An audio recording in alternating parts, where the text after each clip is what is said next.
চলো ফাইনালি আমরা champion. স্পেনকে support করছিলাম, স্পেন চ্যাম্পিয়ন হয়ে গেছে। 2-1 ভিক্টরি স্পেনের। ইংল্যান্ড অ্যাজ ইউজুয়াল ঝলক দেখিয়েছে, এক দুটো ঝলক যেখানে ভালো খেলেছে। আমি বললাম ইংল্যান্ডের কাছে ভালো ভালো প্লেয়ার আছে, ওদের মধ্যে সেই কম্বিনেশনটা নিয়ে, ওদের মধ্যে সেই ইন্ডিভিজুয়াল এফার্টটা দেখতে পাচ্ছি না। সেম হয়েছে এই ম্যাচে, তো মাঝে মধ্যে একটু চমকে উঠেছে, একটা গোল করেছে কোল পালমার। এই প্লেয়ারটাকে শুরু থেকে খেলানো হচ্ছে না কেন? এই একটা ন্যাচারাল বর্ন গোল স্কোরার। সাকার মধ্যে যে কী এমন দেখেছো যেটা খুব ভালো ছিল? কিচ্ছু দেখতে পাইনি আমি।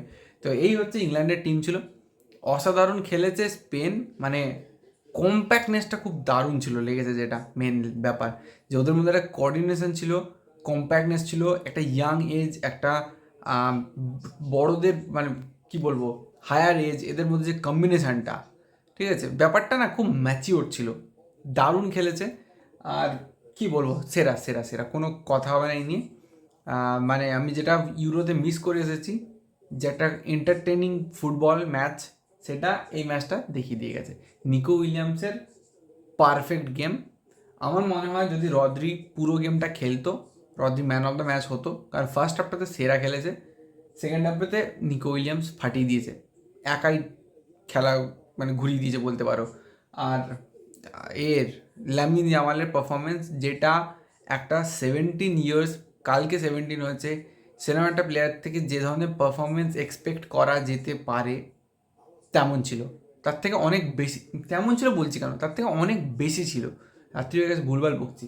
হ্যাপি হয়ে গেছে খুব জোর। পরেরটা তো যাতে হ্যাপি হই, সেইটা তোমরা উইশ করতে থাকো যে পরেরটাতে যেন হ্যাপি হই। খারাপ লাগছে একটা, যে ফেরমিন সেরকম মিনিটস পেলো না, ঠিকঠাক একটু খেলতে পেলো না। কিন্তু যে টিমটা খেলেছে তোমরা দেখতে পাচ্ছ, এরা লাফালাফি করছে অলরেডি, ট্রফি টফি দেবে। যে টিমটা খেলেছে সেরা, কোনো কোয়েশ্চেন হবে না, সেরা সেরা সেরা।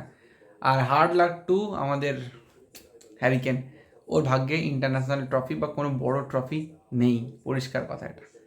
তো চলো, দ্যাটস ইট। রাত দুপুরে ভিডিওটা বানিয়ে দিলাম, রিভিউ 2 মিনিটের মধ্যে কভার আপ করে দিয়েছি। চলো টাটা বাই। পরের ম্যাচটা কমপ্লিট হলে আবার একটা ভিডিও আসছে।